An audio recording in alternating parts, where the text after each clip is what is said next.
8 religious statues depicting the Stations of the Cross at Grotto of Our Lady of Lourdes in downtown Sudbury have been beheaded. O Mary, conceived without sin, pray for us who have recourse to thee, and for those who do not have recourse to thee, especially for the Masons and for all those commended to thee. What you're looking at here, folks, is desecration. 8 religious statues in downtown Sudbury that represent the Stations of the Cross at the Grotto of Our Lady of Lourdes, beheaded.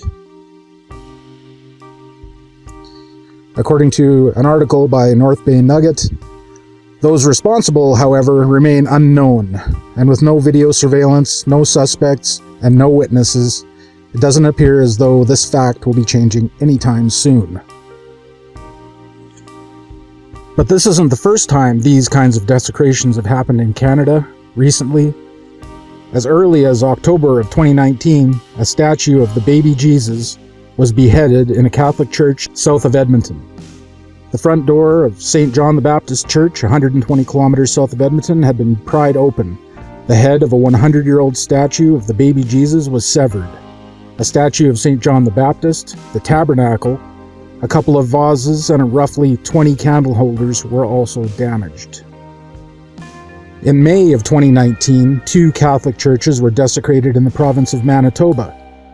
The first at St. Vladimir and Olga Ukrainian Catholic Cathedral, where the statue of St. Vladimir, outside the church, was beheaded, and the staff he held bearing a cross was cut off and removed.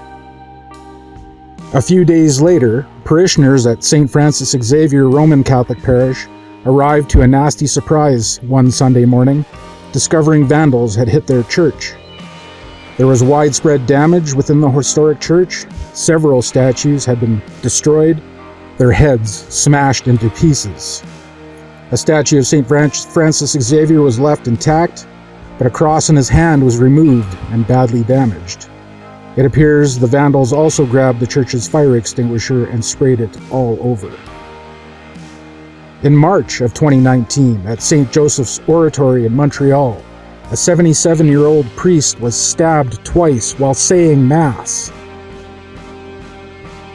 In June of 2018, several instances occurred. A statue of the Blessed Virgin was vandalized in Marystown, a 122-year-old Roman Catholic cemetery that serves as the final resting place for some victims of the Halifax explosion, the Titanic sinking, and soldiers from both world wars has been struck by vandals. Upside-down crosses and anarchist symbols and the F word, which was misspelled, followed by the word religion, were painted on statues, signs, and on the ground at Mount Olivet Cemetery in Mumford Road. The church at St. Teresa on North Street in central Halifax was also hit with spray paint. On the same day in Sackville, these words were spray painted on the outer wall of a church. In November of 2017, in the city of Victoria, British Columbia, vandals poured fake blood over the statues of Jesus Christ and the Virgin Mary outside of Cloverdale's Precious Blood Parish. They also splashed fake blood on an outside wall and drew a pentagram in fake blood on the concrete in front of the church. February 2017, in Yarmouth, Nova Scotia, adult-sized concrete statues of Jesus and Mary were pushed off their display slabs in front of heritage memorials, and the heads were both removed. And in November of 2016, back in the city of Sudbury again, at St. Anne de Pin's Catholic Church, another statue of the child Jesus was beheaded.